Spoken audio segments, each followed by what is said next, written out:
यूनान था कभी, खो गया। मिस्र था कभी, खो गया। बेबीलोन था कभी, खो गया। कितनी सभ्यताएं आई और चली गई, लेकिन भारत, जिसकी परंपरा इतनी पुरानी होने के बावजूद भी आज भी अपना अस्तित्व बनाए हुए है। मार्क ट्वेन लिखते हैं, भारत मानव जाति का पालना है। ये वो स्थान है जहां मानव भाषा का जन्म हुआ। भारत की धरती मानव इतिहास की माँ है। ये महान गाथाओं की दादी है और परंपराओं की परदादी है। भारत मानव इतिहास की सबसे कीमती और सबसे रचनात्मक चीजों का खजाना रहा है। इस वीडियो में हम भारत के प्राचीन इतिहास से जुड़ी 7 इंटरेस्टिंग बातें जानेंगे।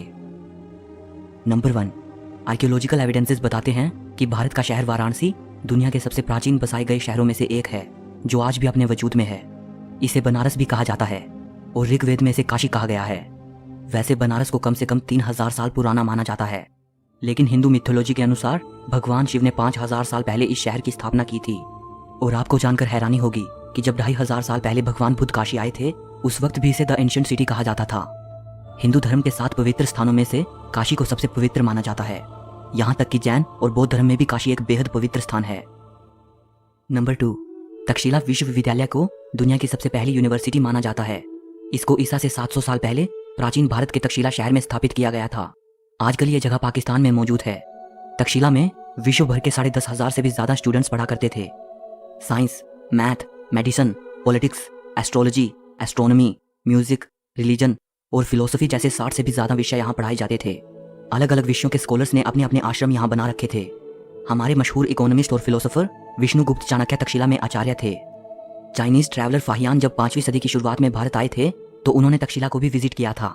अपनी राइटिंग्स में उन्होंने तक्षशिला का जिक्र भी किया है।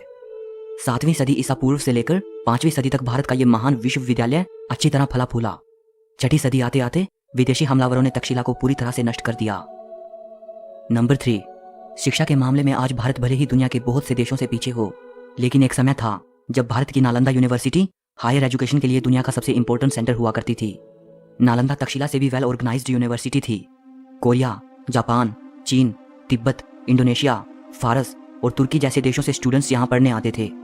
नालंदा यूनिवर्सिटी का एंट्रेंस एग्जाम बेहद मुश्किल होता था।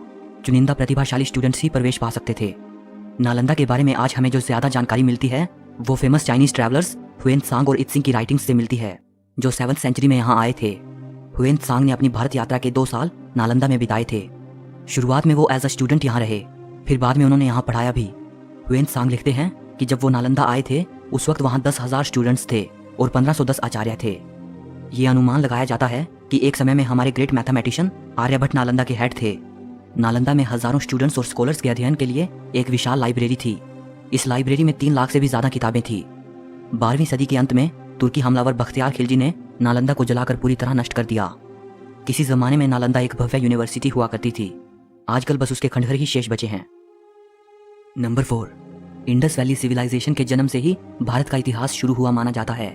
ये दुनिया की 3 सबसे प्राचीन सभ्यताओं में से एक थी, मेसोपोटामिया, एंशिएंट इजिप्ट और इंडस वैली सिविलाइजेशन। और अगर इसे एंशिएंट इजिप्ट और मेसोपोटामिया की सभ्यताओं से कंपेयर करें, तो इंडस वैली सबसे ज्यादा वाइड स्प्रेड सिविलाइजेशन थी। अगर इंफ्रास्ट्रक्चर और टाउन प्लानिंग की बात करें, तो इंडस वैली सिविलाइजेशन उस समय के लिए एक बेहद एडवांस्ड सभ्यता थी। सिंधु घाटी सभ्यता के बारे में यह माना जाता है कि यह सभ्यता 3300 ईसा पूर्व से लेकर 1300 ईसा पूर्व तक अस्तित्व में थी। लेकिन नई डिस्कवरीज ये बताती हैं कि यह सभ्यता कम से कम 8000 साल पुरानी हो सकती है। 1920 तक हमें इस सभ्यता के बारे में कुछ भी नहीं पता था। 1920s में जब इंडिया के आर्कियोलॉजिकल डिपार्टमेंट ने इंडस वैली में खुदाई की, तो वहां इस सभ्यता के 2 पुराने शहरों मोहनजोदारो और हड़प्पा के अवशेष मिले थे। इसके बाद ही हमें इंडस वैली सिविलाइजेशन के बारे में पता चला। मोहनजोदारो और हड़प्पा ये दोनों साइट्स अब पाकिस्तान में हैं। सिंधु घाटी सभ्यता के बारे में अभी तक बहुत ही कम जानकारी मिल पाई है और बहुत से प्रश्नों का जवाब मिलना अभी बाकी है। नंबर 5, जीरो का आविष्कार भारत में हुआ था। 2 महान इंडियन मैथमेटिशियंस ब्रह्मगुप्त और आर्यभट्ट को जीरो के आविष्कार के लिए क्रेडिट दिया जाता है।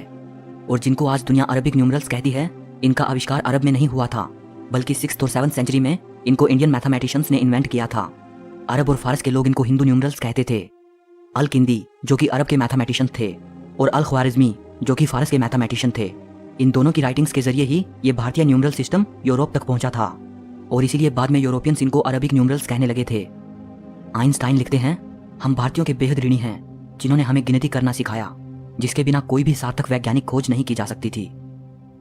नंबर 6, सर्जरीज कितनी मुश्किल होती हैं, और अगर आप एक ऐसे जमाने में हो जब स्कैल्पल का आविष्कार ही नहीं हुआ था तब तो इसकी कल्पना भी नहीं की जा सकती।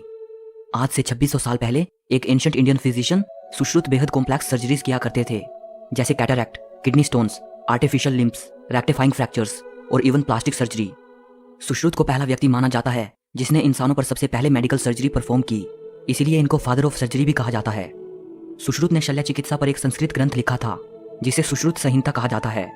सुश्रुत संहिता को चिकित्सा पर लिखा गया most important surviving ancient treatise माना जाता है और इसे आयुर्वेद का फाउंडेशनल टेक्स्ट भी माना जाता है। सुश्रुत संहिता में 184 चैप्टर्स हैं जिनमें जिक्र मिलता है 1120 बीमारियों का, 700 मेडिसिनल प्लांट्स का, 64 प्रेपरेशंस फ्रॉम मिनरल सोर्सेज और 57 preparations based on animal sources. इसके अलावा बहुत से सर्जिकल इंस्ट्रूमेंट्स दर्शाए गए हैं।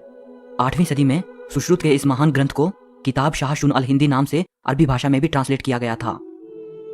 एक और महान एंशिएंट इंडियन फिजिशियन थे महर्षि चरक, जो सुश्रुत के बाद और ईसा से 200 साल पहले हुए थे। इनकी शिक्षा तक्षशिला में हुई थी। चरक को पहला फिजिशियन माना जाता है जिसने डाइजेशन, मेटाबॉलिज्म और इम्यूनिटी के कॉन्सेप्ट को सामने रखा। महर्षि चरक की मेडिकल ट्रीटस चरक संहिता को आयुर्वेद की एनसाइक्लोपीडिया माना जाता है। नंबर 7, अगर भारत के इतिहास में झांकें तो वो बेहद वैभवशाली नजर आता है। ब्रिटिश रूल से पहले भारत दुनिया के सबसे अमीर देशों में शुमार हुआ करता था, या संभवतः सबसे अमीर देश। यूं ही नहीं, ये देश विश्व भर में सोने की चिड़िया कहलाता था।